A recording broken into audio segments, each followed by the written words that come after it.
नए साल की शुरुआत होते ही प्रधानमंत्री नरेंद्र मोदी मिशन 2024 में जुट गए। पीएम मोदी दक्षिण भारत के 2 दिवसीय दौरे पर मंगलवार को पहुंचे। इस दौरान तमिलनाडु, लक्षद्वीप और केरल को विकास की सौगात से वो नवाजे। नरेंद्र मोदी मिशन साउथ के तहत पहले दिन तमिलनाडु में 19,850 करोड़ रुपयों से अधिक की विकास परियोजनाओं की आधारशिला रखी। माना यह जा रहा है कि पीएम मोदी अपने 2 दिन के दौरे के जरिए बीजेपी के सियासी आधार को मजबूत करने की कवायद कर रहे हैं। बीजेपी दक्षिण भारत में अभी बहुत ज्यादा मजबूत नहीं है, चुनौती मानी जा रही है बीजेपी के लिए। तो पीएम मोदी का यह दक्षिण दौरा क्यों है इतना अहम?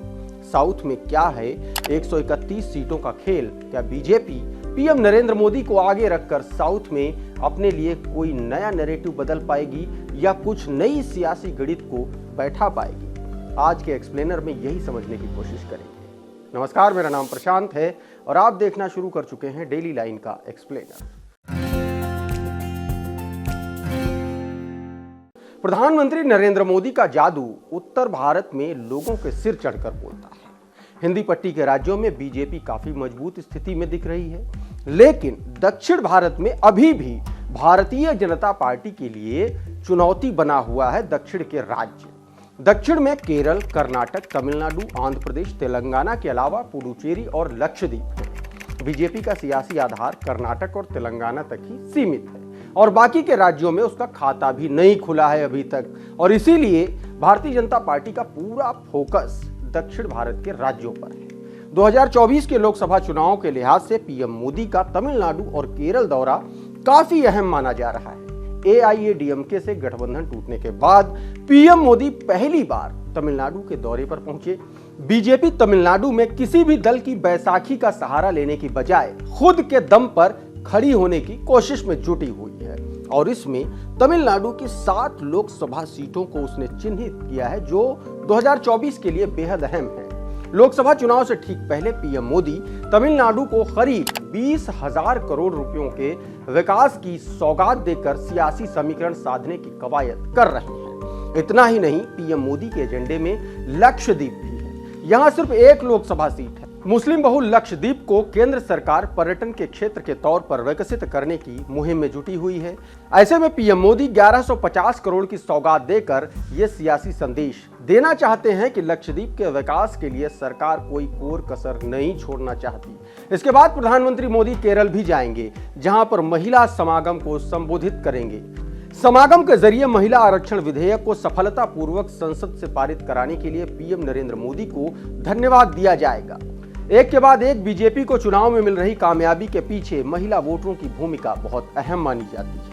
पार्टी इसी फॉर्मूले के जरिए दक्षिण भारत में अपनी सियासी जमीन मजबूत करने की तैयारी कर रही है, जिसके तहत ही केरल में महिला समागम के कार्यक्रम को पीएम मोदी के द्वारा संबोधित करने की पटकथा लिखी गई है।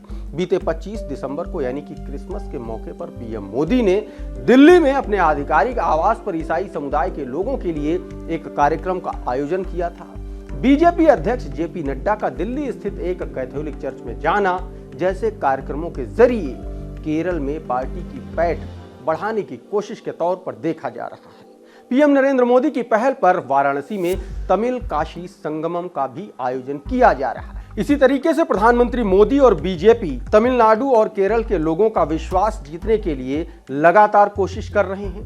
2024 के लोकसभा चुनाव की सियासी सरगर्मी के बीच पीएम मोदी का दक्षिण भारत का दौरा राजनीतिक रूप से भारतीय जनता पार्टी के लिए 2024 में सियासी संजीवनी दे सकता है। आइए अब आपको समझाते हैं कि दक्षिण भारत में 131 जो सीटें हैं लोकसभा की, उनका क्या खेल है और भारतीय जनता पार्टी सियासी तौर पर उन पर कैसे काबिज होने की तैयारी कर रही है। दरअसल दक्षिण भारत के 6 राज्यों में कुल 131 लोकसभा सीटें आती हैं, जिनमें कर्नाटक में 28, तेलंगाना में 17, आंध्र प्रदेश में 25, तमिलनाडु में 39, केरल में 20, पुडुचेरी और लक्षद्वीप में 1-1 सीट। 2019 के लोकसभा चुनाव के नतीजे देखें तो भारतीय जनता पार्टी साउथ की 30 लोकसभा सीट जीतने में सफल रही थी। वहीं कांग्रेस 27 सीटें जीती थी। तो वहीं क्षेत्रीय दलों के खाते में टोटल 74 सीटें आई थी, जिनमें ज्यादातर गैर बीजेपी दल ही हैं। क्षेत्रीय दलों ने जिन 74 सीटों पर जीत दर्ज की थी उनमें वाईएसआरसीपी 25,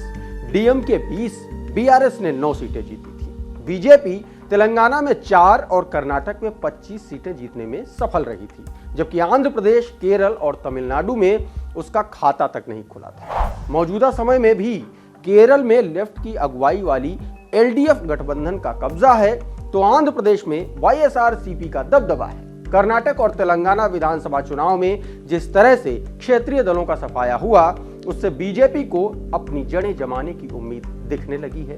कर्नाटक की सत्ता पर कांग्रेस का बीज है और बीजेपी और जेडीएस में गठबंधन हो चुका है।